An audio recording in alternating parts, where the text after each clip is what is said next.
নমস্কার বন্ধুরা, কেমন আছেন? মেয়লির রান্নাঘরে সবাইকে স্বাগত। আজকে আমি করব দোকানের স্বাদে নরম তুলতুলে ছানার সন্দেশ। তার জন্য আমি কড়া বসিয়ে দিয়েছি, একটু জল দিয়ে দেবো। দিয়ে আমি 1 লিটার দুধ দিয়ে দেবো।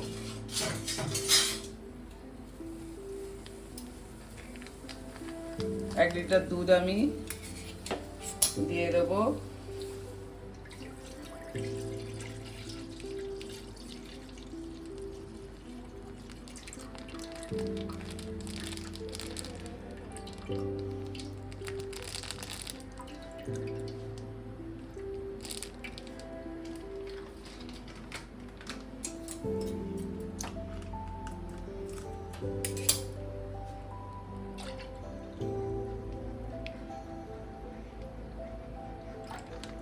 এক লিটার দুধ দিয়ে দিলাম। এটাকে আমি ভালো করে একটু প্রথমে জাল দিয়ে ফুটে উঠলে আমি দুধটাকে ছানা কাটিয়ে নেবো। তার জন্যে আগে থাকতে আমি 2 চামচ ভিনিগার আর 2 চামচ জল মিশিয়ে এখানে রেখে দিয়েছি।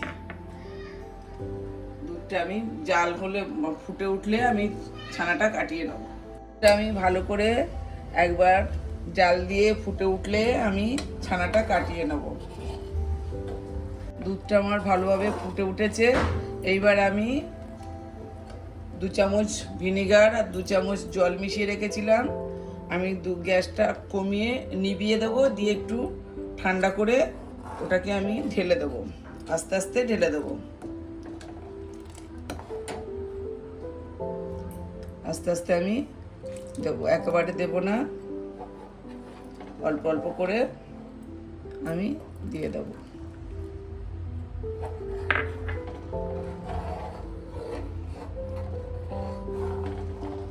দেখুন আস্তে আস্তে ছানাটা আমার তৈরি হয়ে গেছে। কি সুন্দর ছানাটা কাটানো হয়ে গেছে। এইবার এটাকে আমি ঢেলে ছেঁকে নেব। ছানাটা আমি এইভাবে একটা পরিষ্কার পাত্রে ন্যাকড়াই করে ঢেলে ছেঁকে নেব।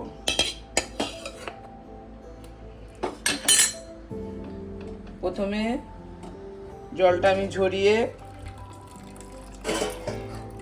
তারপরে আমি একটু ঠান্ডা জল দিয়ে ভালো করে আবারও ধুয়ে নেব, যাতে ছানাটাতে টক ভাব না থাকে।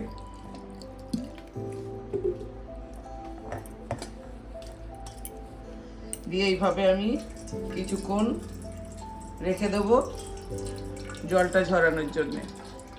ছানাটা আমার জল ঝরছে, ততক্ষণ আমি কড়াটা বসিয়ে আমি ওতে দিয়ে দেব 250 গ্রাম দুধ, লিকুইড দুধ। দিয়ে আমি এটাকে ভালো করে ফুটিয়ে ঘন করে নেব। দুধটা আমি জালে বসিয়ে দিয়েছি, 250 গ্রাম লিকুইড দুধ। ততক্ষণ ছানাটা আমার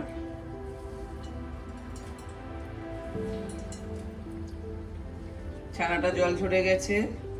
এই দেখুন ছানাটা কত সুন্দর হয়েছে। ছানাটা ততক্ষণ আমি একটু ঠান্ডা করে ভালো করে এটাকে চটকে নেব।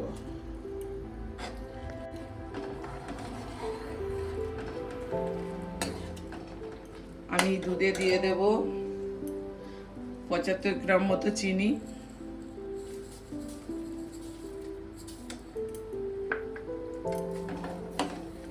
আর দিয়ে দেবো 50 গ্রাম মতো গুঁড়ো দুধ।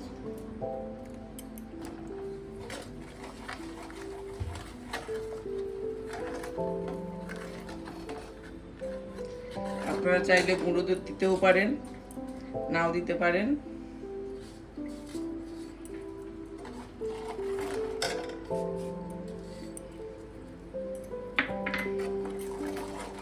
দিয়ে আমি ভালো করে এবারে দুধটা ঘন করে জাল দিয়ে নেব।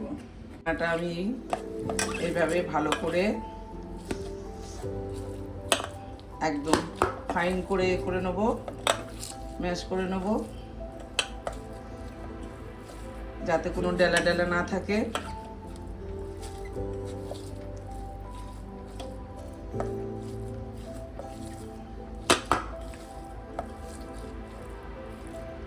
এইভাবে করে নেব। দেখুন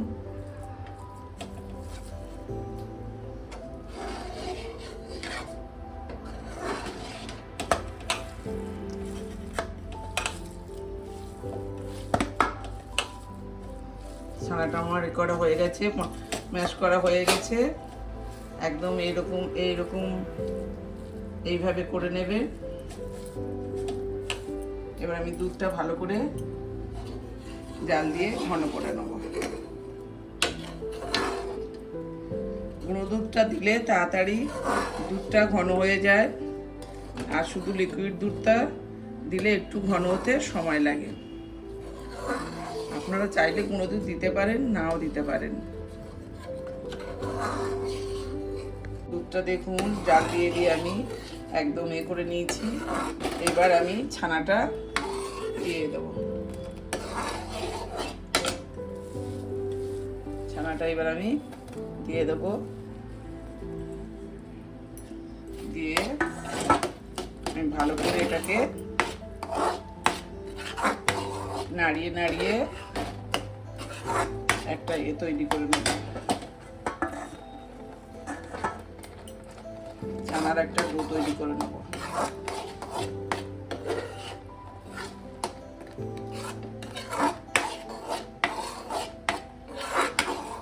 খুব বেশি শক্ত ডো তৈরি করব না, নরম একটা ডো তৈরি করে নেব। দেখুন আমার ডোটা তৈরি হয়ে এসছে। আর একটু আমি এটাকে করে নেব, ভালো করে জাল দিয়ে নেব।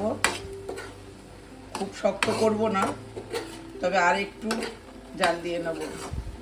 আপনারা এইভাবে বাড়িতে তৈরি করে দোকানের মতো সন্দেশ বাড়িতে তৈরি করে খাবেন, দেখবেন খুবই ভালো লাগবে খেতে, নরম তুলতুলে ছানার সন্দেশ। এবার আমি গ্যাসটাকে নিভিয়ে দেব।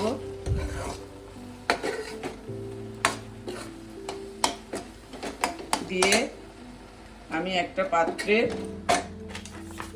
একটা বাটি নিয়েছি, তাতে আমি একটা কাগজ দিয়েছি। আমার কাছে বাটার পেপার নেই, আপনাদের কাছে বাটার পেপার থাকলে তাই, আমি এমনি কাগজ দিয়েছি। দিয়ে এতে আমি ছানাটা দিয়ে ভালো করে চেপে 1 ঘন্টা আমি ফ্রিজের মধ্যে রেখে দেবো। আপনারা নর্মাল টেম্পারেচারে 2 ঘন্টা রাখতে পারেন। আমি ফ্রিজের মধ্যে 1 ঘন্টা রেখে দেবো, দিয়ে তারপরে আপনাদের কেটে আর দেখাবো। আর যদি বন্ধুরা আপনাদের এই সন্দেশটা ভালো লাগে, আপনারা শেয়ার করবেন, লাইক করবেন, কমেন্ট করবেন। নতুন বন্ধুরা যদি আপনাদের সন্দেশটা ভালো লাগে, আপনারা লাইক কমেন্ট শেয়ার করবেন। আর নতুন বন্ধুরা চ্যানেলে একটা সাবস্ক্রাইব করে দেবেন, আর একবার অবশ্যই বাড়িতে করে খাবেন। এটা আমি এবার ফ্রিজে 1 ঘন্টা রেখে দেবো। 1 ঘন্টা ফ্রিজে রেখে আমি এবার এটাকে বের করে এনেছি, তুলে নেবো সন্দেশটাকে। সন্দেশটা আমার ঢেলে নেওয়া হয়ে গেছে। এবার আমি এটাকে কেটে আপনাদের দেখিয়ে দেবো।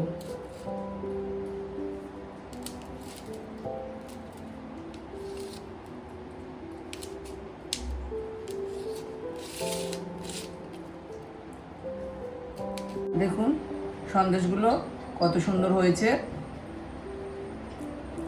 এবার আমি এগুলোকে একটা জায়গায় তুলে নেব।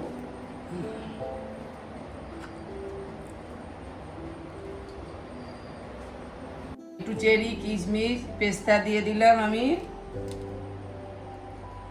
দিয়ে এইভাবে সবগুলোকে আমি সাজিয়ে নেব, নিয়ে আপনাদেরকে দেখাচ্ছি।